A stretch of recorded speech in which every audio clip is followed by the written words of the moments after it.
The Turning Point chapter at the U of A up in Fayetteville remembering Charlie Kirk tonight after his apparent assassination yesterday at an event at Utah Valley University. Kirk was a co-founder of the nonprofit that became influential on college campuses and within Republican politics. But as events like those take place across the country, the person who shot him remains unknown. Thank you for joining us tonight at 6. I'm Rolly Hoyt. And I'm Faith Woodard. That's why tonight the FBI is offering a $100,000 reward for anyone with information on the person responsible. And here's a look at what he looks like. You can see here he was dressed in a hat, sunglasses, and a dark shirt that has the American flag on the front. Officials say he fired just one shot from what appeared to come from a roof of a nearby building to the courtyard at the school. And since police have found what they believe to be the weapon in a wooded area, a high-powered bolt-action rifle. President Trump says that he will award Charlie Kirk a posthumous Presidential Medal of Freedom. And Vice President J.D. Vance and his wife, Second Lady Osha Vance, will fly with Kirk's body on Air Force 2 to Kirk's hometown of Phoenix, Arizona. Meanwhile, a developing situation this afternoon in Varner Supermax prison about 30 miles south of Pine Bluff. We've learned an inmate has been shot while trying to escape. According to the Department of Corrections, the officer shot the inmate twice, the inmate being treated at a hospital now. Both the DOC and state police are investigating. Well, over at the Cummings unit, state police are also investigating the death of an inmate there. Around 2 this morning, 21-year-old Joseph Fairchild was found unresponsive. His 25-year-old cellmate is currently being questioned as a suspect in the investigation.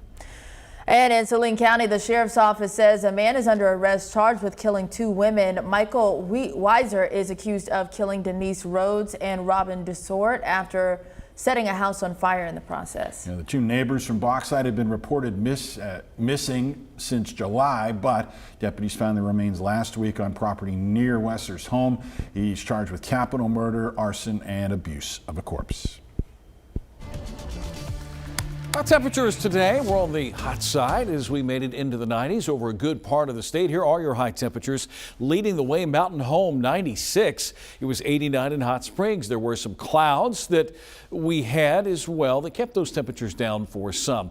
Looking ahead, first of all, our radar loop is showing the tail end of a disturbance leaving Arkansas, southeast Arkansas. Ashley and Chico counties got a little bit of a shower or 2 this afternoon. Our numbers were still at 90 downtown, 94 Monticello, 93 up in Mountain Home, and 88 in Fayetteville. Hour by hour, we will see our temperatures fall back into the lower 70s by tomorrow morning. We'll maintain dry conditions and more heat is on the way in time for your weekend. I'll have that forecast for you in just a few minutes.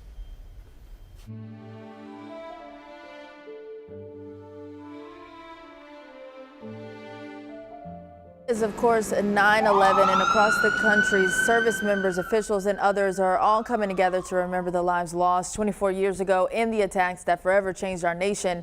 Here in Little Rock, members of the fire department lined up at the flagpole at 8:55 and then at 8:59, holding a moment of silence. That is the same time the World Trade Center South Tower collapsed in 2001. More than 50 volunteers turned out at the Little Rock National Cemetery today to mark the day and clean headstones. The nonprofit Carry the Load, leading the event, honors military members and first responders who made the ultimate sacrifice. The organization also does events like this every Memorial Day, Veterans Day, and around the holidays. On a day when we remember so many brave first responders, folks in Benton today are honoring one more. The I-30 bridge over the Saline River is now the Paul Baker Memorial Bridge, and tonight THV 11's Carter Thweet talks to his family on this special day. Lieutenant Paul Baker was doing one of the things that he does best, and that's rendering care and trying to rescue somebody that's entrapped in a vehicle. He lost his footing and fell approximately 40 feet to his death. Saline County Judge Matt Brumley recounting the tragic death of Paul Baker, a volunteer firefighter for the Turtle Creek Fire Department in Benton. It's been 18 years since his passing, but it was just recently that State Senator Kim Hammer was brought an idea to keep Baker's memory alive. Miss Baker, Paul's widow, approached me to see what would be the process or the possibilities of being able to have the bridge named after Paul where it was that he lost his life in the line of duty. Hammer went to the city of Benton and then to RDOT's sign department. He says getting it done was easy. This was one of those things that everybody wanted to be a part of and pull together to make happen as quickly as possible, because it's a great way to remember somebody that gave their life in the line of duty. It was an emotional moment for Baker's family when the sign was unveiled to the tune of Amazing Grace. His son William says people will now learn his dad's name who otherwise never would have. When I drive, you see a trooper memorial mile, I stop and I look it up.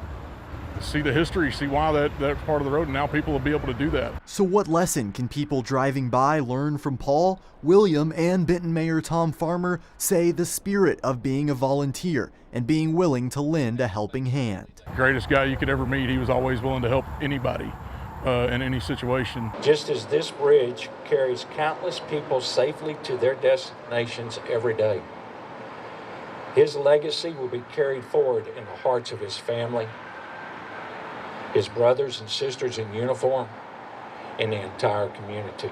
In Benton, Carter Thweet, THV 11 News. And one more thing from William Baker. He says if his dad were still here, he would encourage people to go to their local volunteer fire departments and help out by any means they're able. Most of the time, a kiss is harmless, perhaps welcome, but we've got one that could be deadly. We first told you last night at 6 about the so-called kissing bug that's been spotted in Arkansas and how one bite could be very dangerous. THV 11's Maya Ellison explains what the bug is and what you need to know.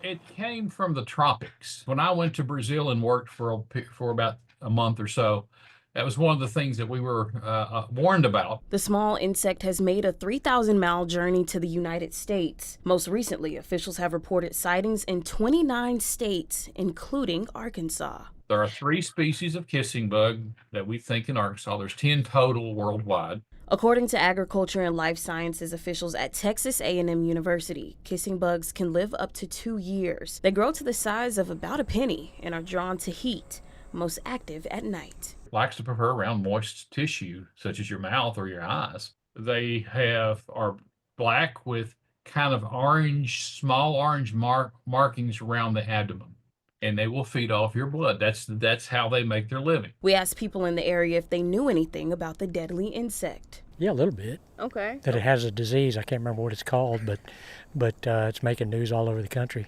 Have you ever seen this bug before? I don't have my reading glasses on. Is that a baby roach? Stink bug? No. Not a stink bug. Okay, no. And for a creature so small, it can cause pretty big problems. About 1 in 3 will have long-term symptoms. In other words, heart damage, enlarged heart, enlarged esophagus. Those symptoms are caused by Trypanosoma cruzi, a parasite found in some kissing bugs. It's also the source of Chagas disease. And when they feed, like most insects will do, is they will defecate on the spot.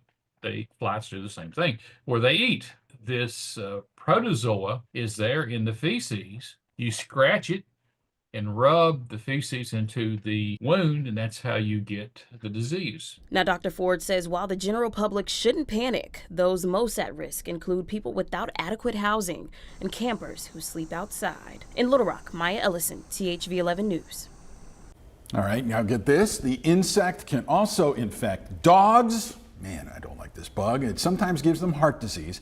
The health department says 9 human cases have been reported since 2014, with 4 of them coming in just the last 5 years. If you or someone you know may have been exposed to the insect, the health department says you can send them in for testing.